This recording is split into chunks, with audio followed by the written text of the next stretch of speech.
Vamos dar continuidade ao nosso curso de mecânica quântica, dando sequência à nossa revisão de matemática, e falaremos agora sobre relações de comutação. Então, a primeira coisa que a gente quer ver é a comutação do operador posição, né, J, e a operação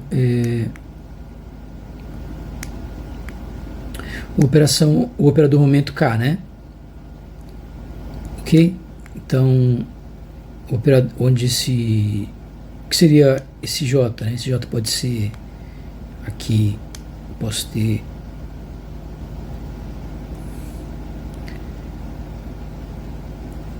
RJ, no caso, pode ser o X, pode ser o operador Y, pode ser o operador Z, né? E o PK aqui pode ser o PX,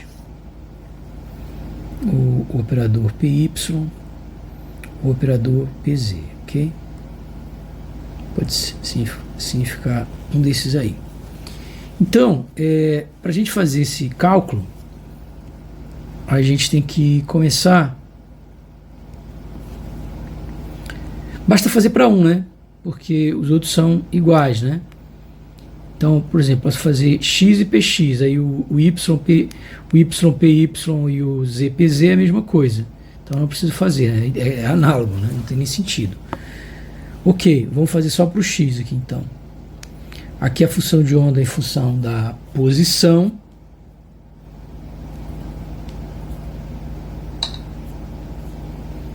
E aí o que a gente tem nesse caso? A gente tem o operador X, né, vezes o operador Y, o operador X, e simplesmente é X mesmo, né, vezes o operador Y, que em X é menos I H barra derivada com relação a X, aqui é a representação da posição, né, menos I H barra derivada com relação a X, vezes X, vezes a função de onda como função da posição. Então, o que isso vai dar? Menos IH barra X psi, né? X derivada de psi com relação a X, e aqui menos com menos mais, né? E aí vai ficar IH barra, aí fica derivada, com relação a X de X vezes psi. Então, isso daí vai ser igual a menos IH barra X derivada de psi com relação a X, mais IH barra derivada do primeiro, que vai dar 1 pelo segundo, mais o primeiro pela derivada do segundo. E aí, esses dois termos aqui são simétricos, o que sobra é IH barra psi, ok? Então significa que X px é igual a IH barra, ok? E os outros são exatamente análogos, né? Então eu poderia colocar tudo aqui numa expressão só, né? Os outros é só trocar. Onde tem X coloca Y, onde tem Y coloca Z. E aí vale a mesma expressão. Então aqui pode ficar também, a mesma coisa vale para Y, PY, né? É só trocar X por Y. E nessa dedução é só trocar X por Z. Então eu vejo que a gente tem essas situações aqui, né? Então essas variáveis que são canonicamente aí conjugadas, né? Elas vão dar esse IH, né? Posição e momento. A gente já tinha visto isso, né? Agora, quando é diferente, também não precisa fazer para todos, né? Basta fazer para um, porque é tudo igual, né? Então não vai mudar nada, né? Se eu trocar aqui se for XPY, YPZ, né? Ou seja, quando são diferentes vai dar o mesmo resultado. O que vai dar? Vai dar x, aí o operador momento, só que na representação da posição, né, ele fica assim. E aí menos IH barra, derivada com relação a y de x, né, aqui fica x, aliás, menos, né, menos i. E aqui x, e aqui a função de ordem da posição. Então isso vai ser igual a menos IH barra x, né, derivada de psi com relação a y, aqui mais IH barra, o x aqui pode passar, porque do ponto de vista de uma derivada parcial com relação a y, x é uma constante. Então eu posso escrever isso aqui como sendo x derivada de psi com relação a y. Então eles vão cortar e vão dar 0. Ou seja, sempre que for diferente vai dar 0, né? Então eu posso fazer o que? X py, ou poderia ter feito y px ou pz, né? Vou colocar na ordem cíclica primeiro, ou z px. Então, ou eu poderia ter feito uma ordem que não é cíclica, né? Poderia ter feito ao contrário, né? Poderia ter feito, vou copiar tudo aqui e vou colocar agora para a ordem que não é cíclica.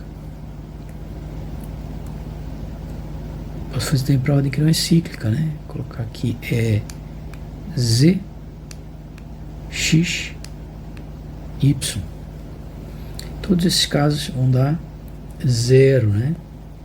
Então essas são as relações de comutação aí envolvendo posição e momento. Então, resumindo tudo, eu posso resumir simplesmente numa expressão que diz o seguinte: RJ e PK é igual a IH barra, e aqui o delta de Kronecker, né? Ou seja, se eu tenho comutador de x e x, aí vai dar 1, tá? IH barra. Mas se eu tiver o comutador de x e y, por exemplo, né? Ou seja, não é a mesma variável, aí vai dar 0. Ok? Então, isso que a gente obtém aqui para as relações de comutação. Ok? Que é o que a gente queria. Outra relação que a gente quer é a relação de comutação de RJ, né, e RK, ou seja, de operadores, das componentes do operador posição. Então basta fazer x, que o resto é tudo igual, né? E aqui vai dar x vezes x menos x vezes x, né? Aplicado aqui no psi de R. E aí vai dar x vezes x menos x vezes x vezes psi de R, que é igual a 0, né? Então, ou seja, x é igual a y, que é igual a z,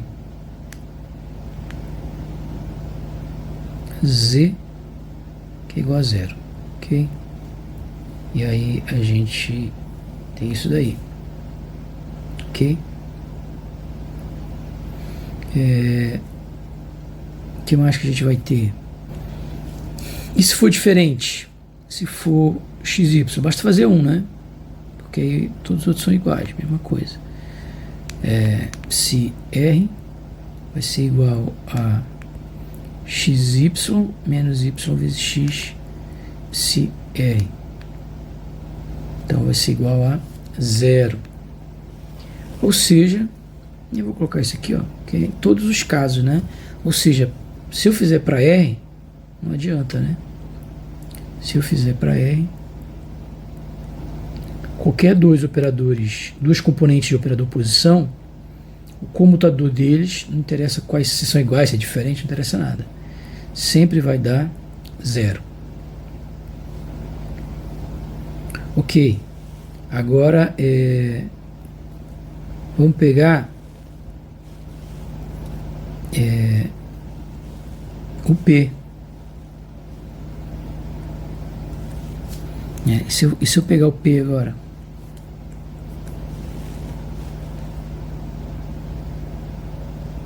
Se eu pegar P, eu vou ter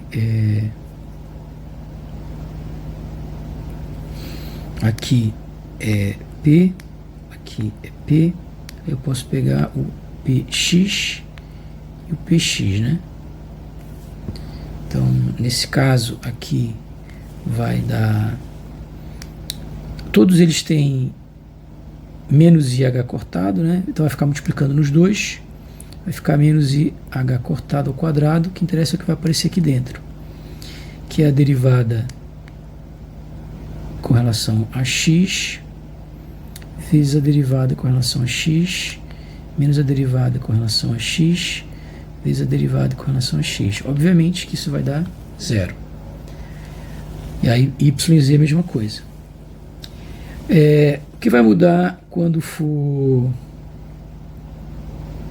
y e z, né? Ou seja, for px aqui, por exemplo, e py.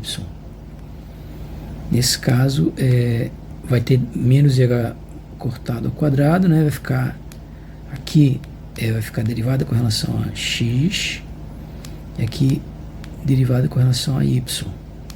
Aqui derivada com relação a y, e aqui derivada com relação a x. Ora, mas se a função é contínua, de derivada contínua, eu posso permutar esses operadores aqui, né? Como esses operadores podem ser permutados, isso aqui é a mesma coisa que derivada com relação a x vezes a derivada com relação a y. Então continua dando zero. Ok? Então você aprendeu isso lá em cálculo de várias variáveis, né? Resumindo, tanto faz se é igual ou se é diferente, esse daqui vai dar zero. E aí tem várias propriedades de comutadores, a gente vai colocar aqui algumas propriedades de comutadores. Propriedades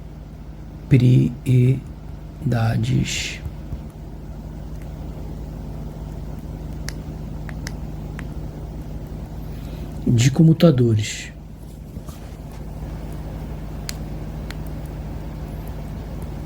Essas propriedades são deduzidas, né, nos problemas, nos exercícios, então eu não vou fazer dedução, só vou colocar o resultado aqui. Na prática, no final, também você não vai ficar fazendo dedução, né? O que você vai ter que saber é consultar uma tabela de propriedade, né? Ninguém vai decorar todas essas coisas aqui. Então, I, H barra N, X,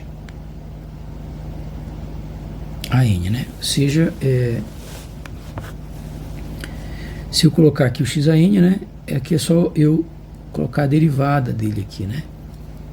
Por outro lado, se eu tenho o x e o px é que está a n, aí eu coloco a derivada do px, né? Passo n multiplicando, subtrai de 1. Ok.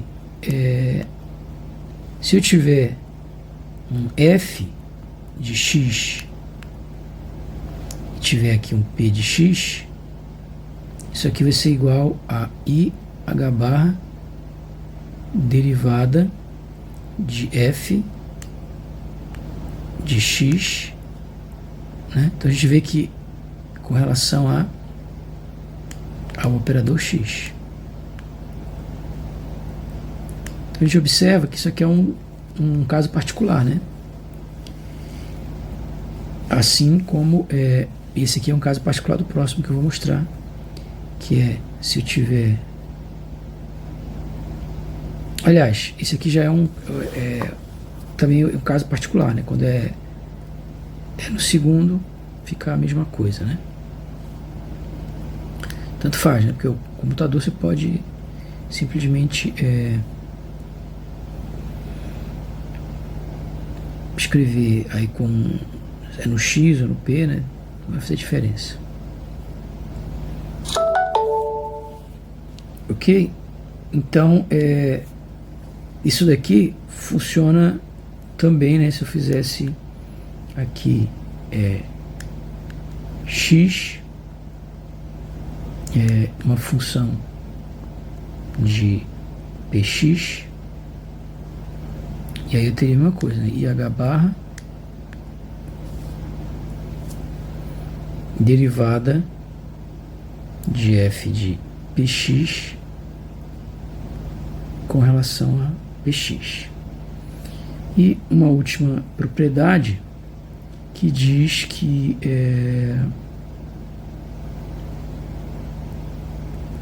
P f de R é igual a menos IH barra gradiente de f de R. Ok? Então são essas propriedades aí. E agora nós faremos o exemplo 2.2.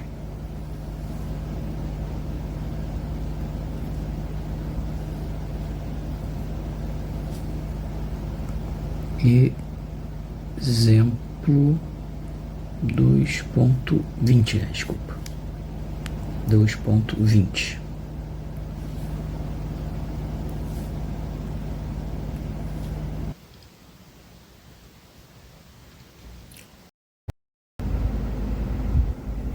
Então, exemplo 2.2. A gente tem o seguinte: os comutadores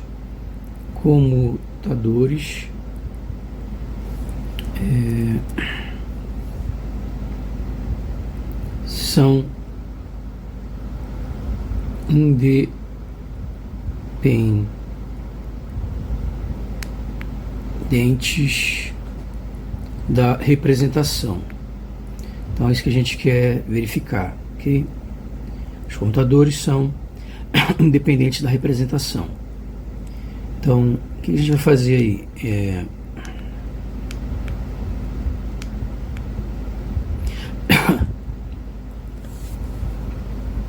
Bom, na representação do momento, então, a gente já viu que isso daqui, ó,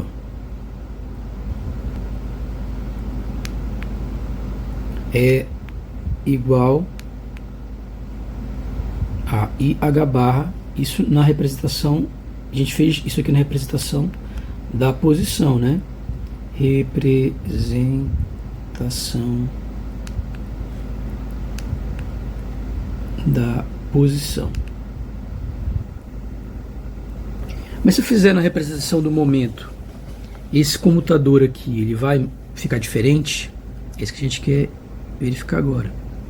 Então, agora vai fazer a dedução, agora na representação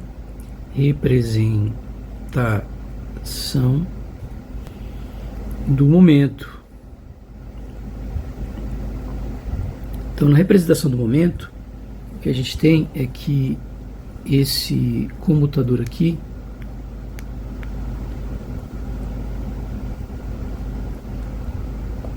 ele vai ser o quê? Bom, agora ele vai atuar em cima da função de onda no espaço dos momentos, né? E aí eu tenho, então, primeiro vezes o segundo, né, computador.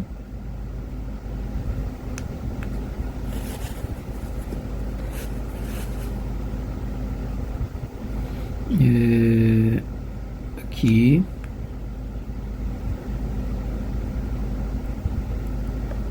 Menos o segundo vezes o primeiro. Estou fazendo o segundo vezes o primeiro. Opa, aqui função de P, né? Estou fazendo tudo na representação do momento, né? E aí o que a gente vai ter no final das contas é que nós vimos que isso daqui, o operador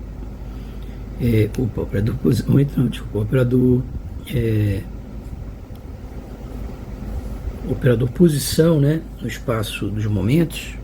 Quem é o operador posição no espaço dos momentos? É IH barra derivada com relação ao momento x.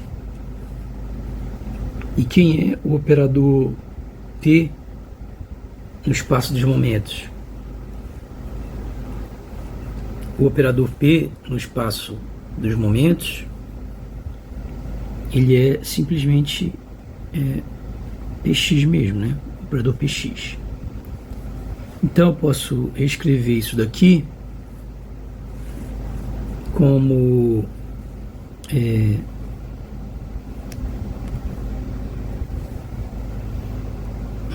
x Px então aqui aplicado em P, isso vai ser igual a I H barra derivada com relação a Px vezes Px psi menos Px vezes I H barra derivada dessa função com relação a Px. Ok. E aí, o que que eu vou ter então? Eu tenho aqui x Px em cima de psi de P. Isso vai ser I H barra. E fazendo essa derivada aqui, vai ficar a derivada do primeiro, que é igual a 1 vezes o segundo,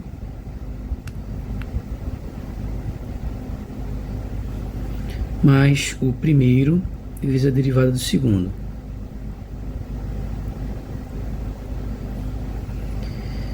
Menos Px vezes a derivada da função de onda em relação a Py, né?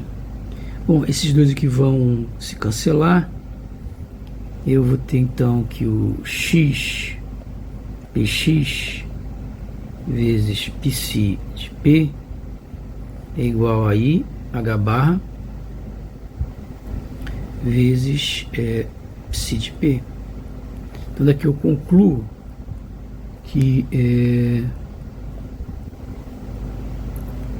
o comutador de x Px é exatamente I H barra, ou seja, dá o mesmo resultado. Ou seja, o comutador ele independe da representação, né? Então eu posso fazer tanto a representação da posição quanto a representação do momento, eu vou ter o mesmo resultado, ok? Então os comutadores independem da posição. Ok. Um outro tópico que a gente precisa abordar é o do operador paridade. Operador paridade.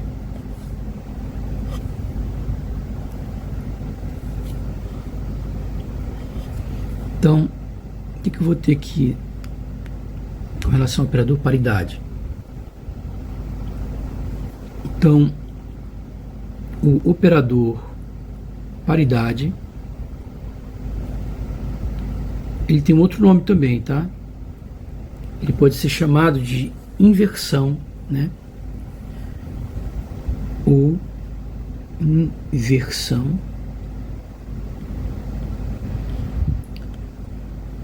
faz a reflexão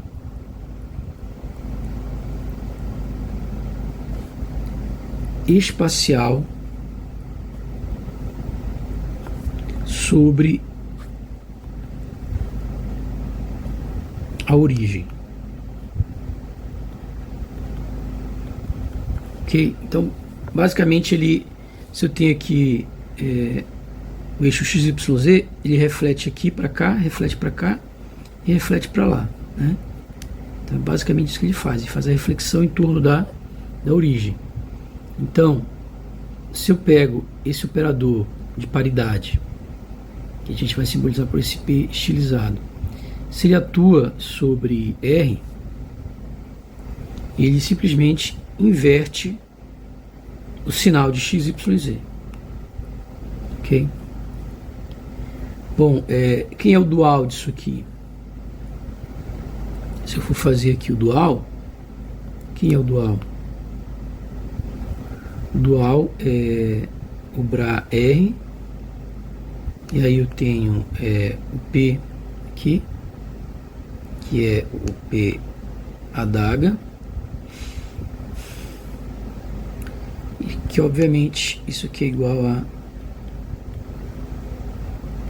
o Bra também refletido na origem. Ok, então isso aqui implica que eu tenho que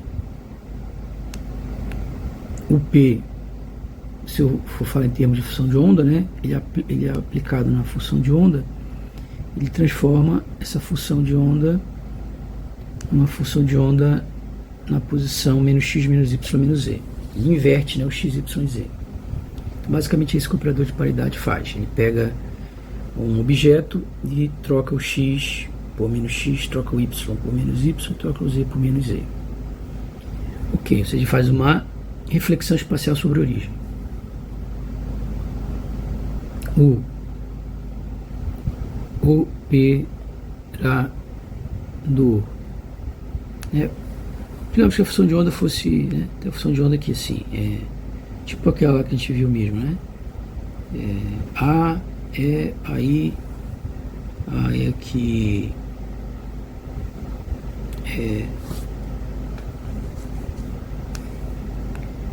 P, R menos ET, né? Sobre H bar. Então, se eu jogo aí a paridade, o que ele faz? Ele troca os sinais desse x, y, z, então vai ficar menos aqui, né? Okay? Só para entender o que ele faz. Então ele atua numa função qualquer, invertendo o sinal de x, y e z. E nesse caso aqui ia aparecer um menos bem aqui, né? Ok? Então é isso que o operador de paridade faz. Ele troca o sinal da posição R, né? Troca a função de x, y e de z. Então é simples, não nada complicado isso aí. Entender o que o operador paridade faz, né? Ok, o operador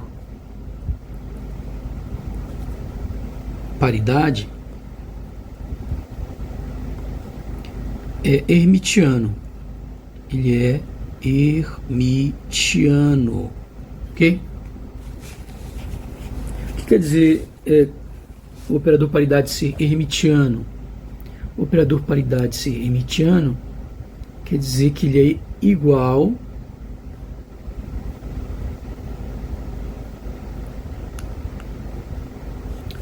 ao seu adjunto, ou seja, é autoadjunto, ok?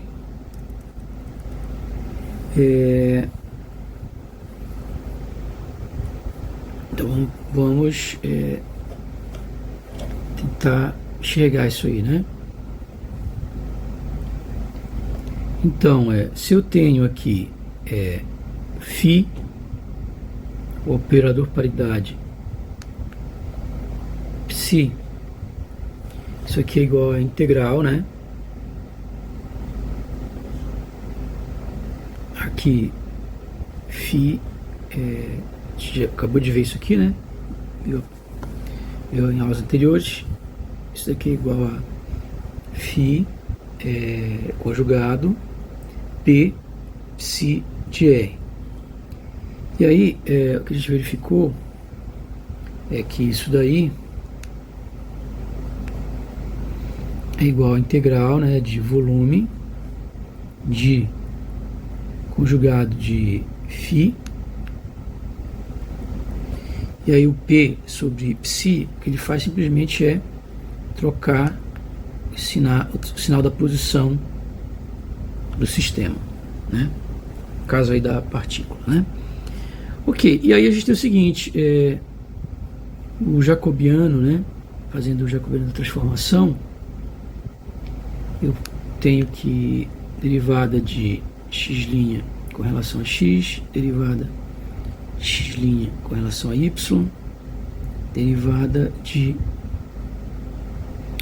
x' com relação a z, e assim por diante, né? Quando eu quero transformar das variáveis x, y, z para x', y', z'.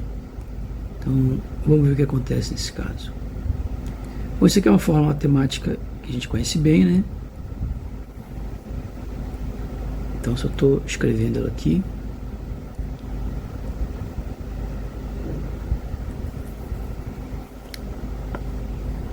Tem aqui um determinante, né? Então, isso aqui é o x', y', z', e aqui é x, y, z. E a gente vai tratar o seguinte caso: quando eu saio da variável, que era o seguinte caso aqui, ó, quando eu tenho a variável x' igual a x, y, menos x, desculpa, y' igual a menos y, e z' igual a menos z. Então, se eu faço essa mudança de variável, o que eu vou obter? Obviamente que aqui vai dar menos 1, né, derivando isso aqui em relação a... E o resto vai dar 0. E assim por diante, né? 0, menos 1, 0, né? Quando eu derivo essa derivada aqui vai dar menos 1, essa daqui vai dar menos 1, e essa vai... Opa! Eu esqueci de trocar aqui. É y, né? Que é z e z. Então, essas derivadas aqui dão menos 1. As demais vão dar 0. Então, eu vou ter aqui y'. Vou ter 0, 0, menos 1. E aí, quanto é que dá esse determinante aí? Esse determinante vai dar menos 1. Ok. Então, a gente vai ter o seguinte, ó. Φ P psi é igual a integral de volume. E aí eu posso fazer uma mudança de variável, né? Vou trocar aqui por R'. Se eu troco faço uma mudança de variável, né? Eu não vou alterar a integral, né? Então eu vou simplesmente fazer a substituição. Onde tem R', eu vou trocar por menos R'. R' por menos R. Então daqui eu vou ter que... O elemento de volume de R' é igual ao módulo de x', y', z'. E aqui é x, y, z. Então, isso daqui vai dar o que? D3R. E isso vai ser igual ao que? Vai ser igual a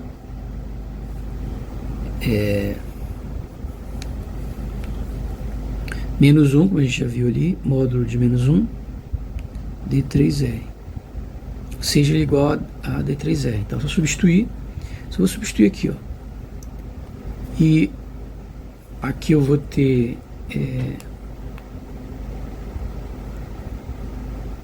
menos R'. E aqui R'. Ok, e aí a gente tem que isso daqui, ó, é igual a P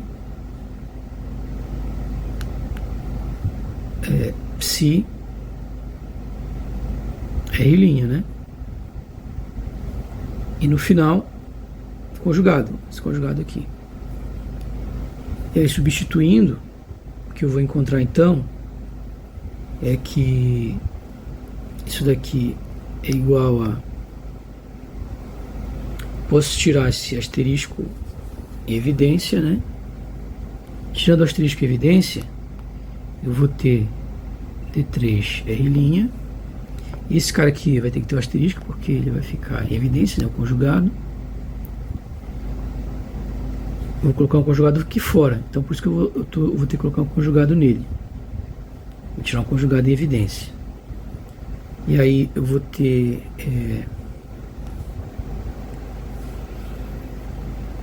aqui então P psi R R', né? E aqui fora o conjugado, né? Aqui são só duas funções, eu posso trocar a posição de duas funções, né? E depois eu substituo, ok? Então não tem problema nenhum. Só que o que é isso que está aqui? Isso que está aí dentro é psi, operador de paridade, φ. E aí sobra o conjugado fora. Ok? E o que é isso daí? Eu posso simplesmente escrever de trás para frente, né? Escrevendo de trás para frente, eu tenho que fazer o quê? Esse começo com esse aqui, depois vem o P, mas na hora de eu colocar o P, lembra que eu tenho que colocar agora o adaga.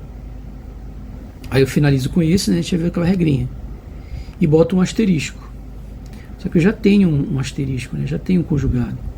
Conjugado do conjugado, né? Eles cancelam, né? Conjugado do conjugado é o complexo original. É o conjugado complexo de um número complexo. Conjugado do conjugado de um complexo é o próprio complexo original. Ok, então vai ficar assim no final. Se eu comparar com o que ele era inicialmente, ó, então isso aqui, né? Aqui, ó, isso daqui. Então, isso daqui é igual a isso daqui. Então, dessa igualdade implica que o P é igual ao P adaga. Ou seja, o operador paridade, ele é hermitiano, como a gente falou, né? Tá? Então, o operador paridade, ele é hermitiano, a gente provou isso aí, né? Ok, o operador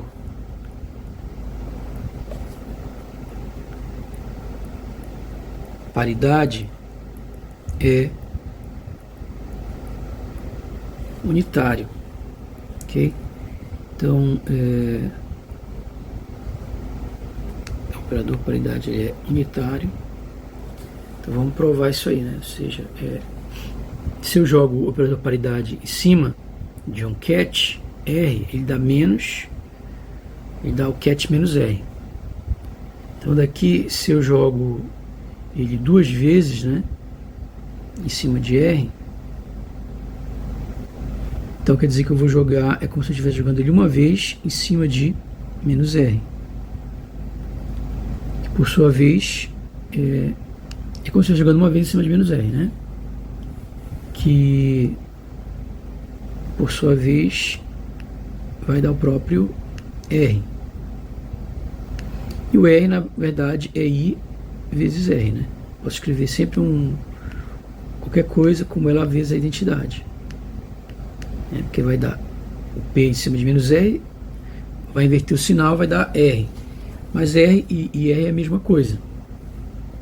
Então, daqui eu concluo que o operador de paridade ao quadrado, ele é igual a identidade. Mas o que acontece se eu pegar o operador de paridade ao quadrado e multiplicar pelo operador de paridade inverso? Ele vai dar a identidade vezes o operador de paridade inverso, né? Então daqui eu concluo Multiplicando aqui, obviamente, que vai dar o operador de paridade, né? Ele vai cancelar com o P daqui, né? Vai ficar P vezes P menos 1. P vezes o inverso de P é igual à identidade. P vezes identidade é igual a P. Então isso implica que o P é igual ao inverso de P. Ok? Só que o P é hermitiano. Isso significa então que o adjunto hermitiano de P, é igual ao inverso de P. Então significa que o operador paridade ele é unitário, né? Então o operador paridade ele é hermitiano e além disso o operador paridade ele é unitário, né? Ok, vamos seguir. Ok, os autovalores. Opa, deixa eu tirar isso daqui. Os autovalores do operador paridade são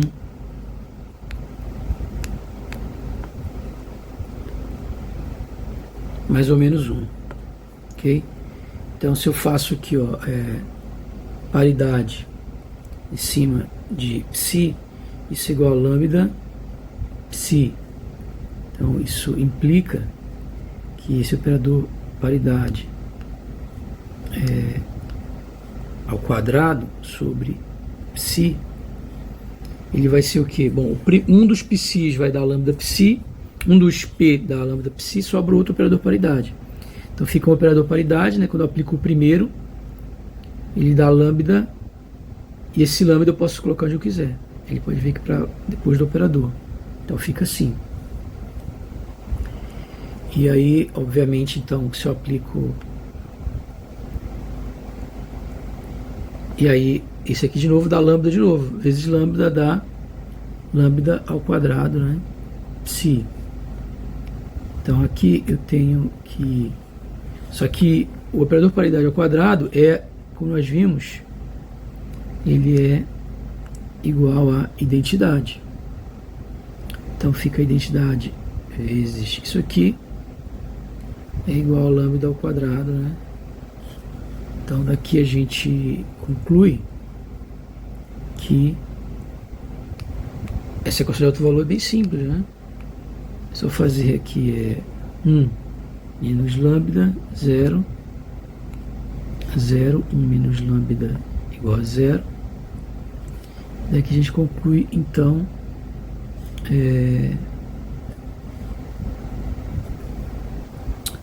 na verdade, a gente não vai fazer nada disso, né? Aqui sai direto, porque na verdade eu já tenho o alto valor, né? Quem é o alto valor aqui? Eu não preciso colocar, multiplicar por i, vai dar o próprio vetor. Então aqui não tem nada a ver isso que eu estava fazendo, né? Porque vai dar lambda ao quadrado é igual a 1, né? A gente conclui daqui, na verdade, ó, que lambda ao quadrado é igual a 1. Então daqui que a gente vai tirar é que lambda é igual a mais ou menos 1. Tá? A gente nem está falando da forma matricial, né, do operador. Mas você tira direto, né? Não precisa escrever matriz nenhuma, porque isso aqui é o quadrado, é a identidade. E a identidade vezes esse cara aqui, tá?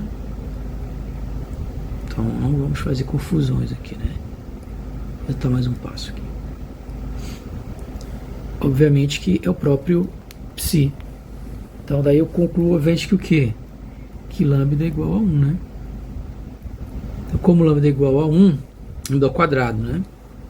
Então o alto valor aí, obviamente, o alto valor disso aqui é 1, né? É óbvio, o alto valor disso aqui é 1. Ok? Como o alto valor da identidade é 1, e o alto valor aqui é lambda ao quadrado, então lambda ao quadrado é igual a 1. Logo lambda é igual a mais ou menos 1. Ok, então o que a gente vai ter? Para lambda igual a mais 1, o autovetor vai ser, a gente vai dar esse nome para ele, tá? A gente está chamando isso aqui, dizendo que o autovetor é esse aqui, mais por causa do sinal mais aqui.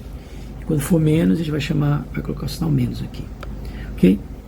E aí, então o que a gente tem nesse caso é que se eu pego o operador paridade e aplico em cima desse autovetor aí, desse autovetor, né, dessa autofunção, eu vou ter lambda vezes a autofunção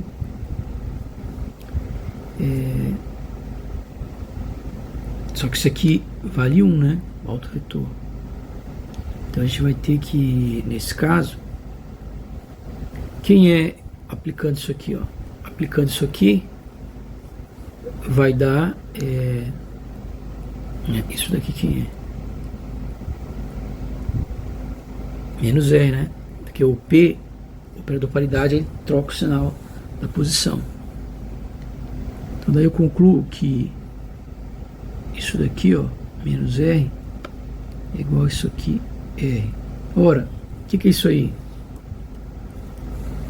Isso daí é exatamente uma função par, né? Então significa que nesse caso o autovetor, né, a autofunção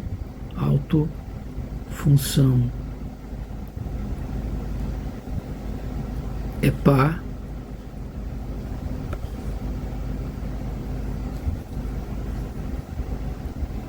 para o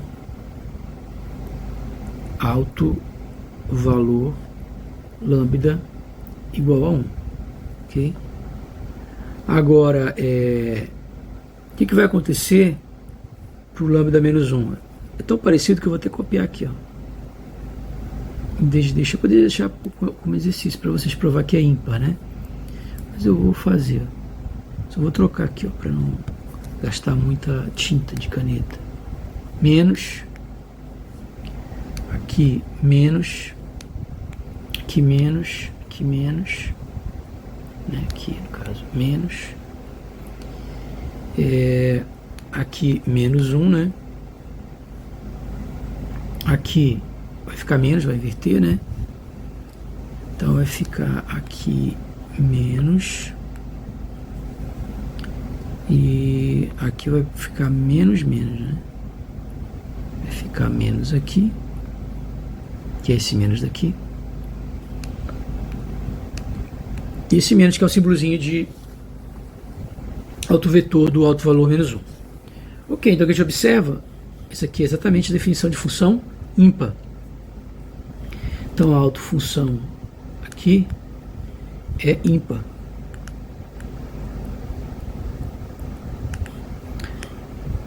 Ok, para o alto valor lambda igual a 1. Tranquilo? Lambda igual a menos 1, né? A autofunção é ímpar. Então o que a gente observa é que o operador paridade ele tem autovalores que são pares ou ímpares, né? Ok, outra propriedade que a gente vai ter é que autoestados de... Eu não vou escrever nada. Uma outra propriedade que a gente tem é o seguinte, ó. A gente vai ter que esses dois autovalores, né, esses autovetores, esses dois autovetores que são pares e ímpares, eles são ortogonais, né? Então, como é que a gente pode provar isso? Você vai fazer aqui o autovetor par, o autovetor ímpar, e aí faz a definição, né, desse produto escalar é integral de volume, o primeiro conjugado e o segundo do jeito que está. Então isso aqui vai ser o que? Integral de volume. E a gente vai trocar por linha. Lembra que o D3R' não muda. A gente vai fazer essa mudança aqui, né? Onde o R' é menos R. E aqui vai ficar também menos R'. Fez aquela mudança lá, né? A gente fez agorinha. Lembra que nesse caso esse aqui não muda, né? E aí eu tenho que no final das contas esse daqui vai trocar de sinal, vai jogar o menos para fora, e esse aqui some com o menos, né? Porque ele é par. Então só sobra um menos desse aqui, ó, que vai para fora. Esse aqui desaparece com menos.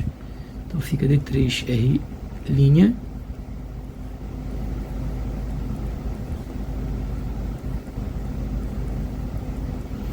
Do ponto de vista da integral, colocar linha ou não faz diferença, né? Se a forma é a mesma daqui, né?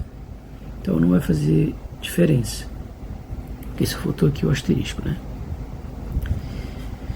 Então isso daqui vai ser menos. Então significa que esse produto aí, ele é igual a menos ele. Quando o número é igual a menos ele, quer dizer que esse número é igual a zero, né? Número que é igual a menos ele. Número igual... que é igual ao seu simétrico? Só o zero. Zero é o único número que é igual ao seu simétrico. Ok?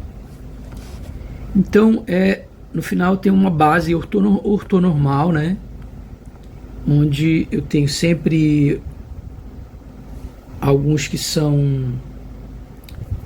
alguns autovetores que são pares e outros que são ímpares, né? Então, na verdade, o que acontece é que qualquer função, uma função qualquer, ela sempre pode ser decomposta numa parte que é par e numa parte que é ímpar, né? Para fazer isso, basta eu dizer que a parte par é meio vezes essa função qualquer aí, vezes a soma dela, com ela refletida, né? Com ela com uma reflexão espacial sobre a origem. Porque se eu trocar o sinal desse, trocar o sinal desse aqui, não altera nada, né? Então ela é par.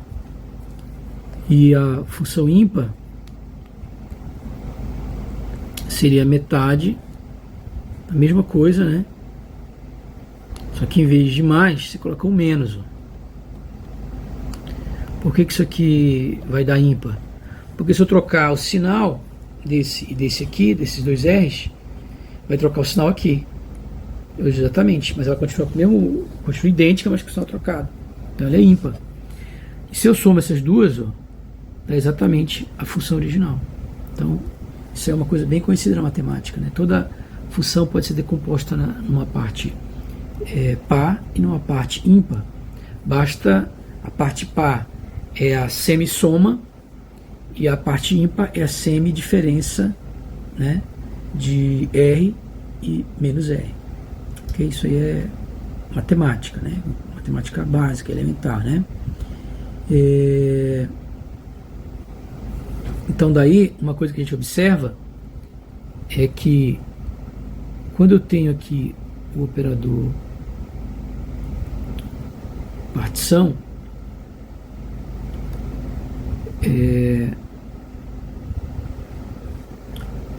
outra coisa que a gente pode observar é que se eu faço ele elevado a n, né, ele sempre vai dar uma última propriedade aqui, né? Ele sempre vai dar ou o próprio P, ou ele vai dar a identidade, né?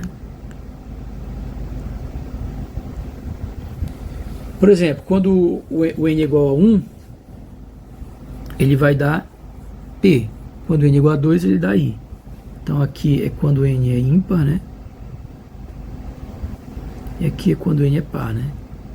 Agora, se eu tiver P a 3 é igual a P vezes P ao quadrado. P ao quadrado é igual a I, vai dar P. Então sempre que N for ímpar, ele vai dar P. Sempre que N for par, ele vai dar I.